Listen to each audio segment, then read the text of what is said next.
നിങ്ങൾ ഇവിടെ നോളിട്ട ഇവിടുന്ന് ഓട്ടോറിക്ഷ നിങ്ങൾക്ക് കിട്ടൂട്ടാ. ഇതൊരു 50 ഉറുപ്പിക ഇതവിടെ ഇരുന്നോട്ടെ. എന്നാ ഇവിടെ നോളി ഞാൻ പോവട്ടാ.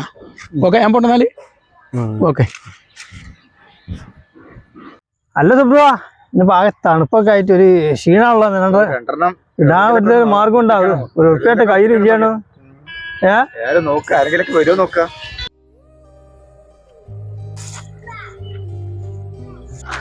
അല്ല, എവിടെന്നാ ഇപ്പൊ നിങ്ങള് വരേണ്ടത്? കോട്ടക്കന്ന്. എന്താ പാടുന്നിട്ട്? എന്നാ ഞാനിപ്പോ കോട്ടക്കന്ന് ഇവിടെ എത്തിപ്പെട്ട് നിങ്ങള് ഇരുവിന് വന്നതാ? അല്ലേ നിങ്ങളിപ്പോ എങ്ങനെ കോട്ട പോവാ? പെരക്ക് പോവാ? അല്ല ഇനിയിപ്പോ ഒറ്റക്ക് പോകാൻ കഴിയുവോ? ഒറ്റക്ക് പോകാൻ കഴിയും. ഇല്ല, ഞാൻ ഒരു കാര്യം ചെയ്യാം, ഒരു ഓട്ടോസ് വിളിച്ചാൽ നമുക്ക് അതിന് പോയാലോ? ഓട്ടോസ് കിട്ടിയാൽ വലിയ കിട്ടില്ല. അടാ ഇത് അബ്ദാൻ വണ്ടി തന്നാ.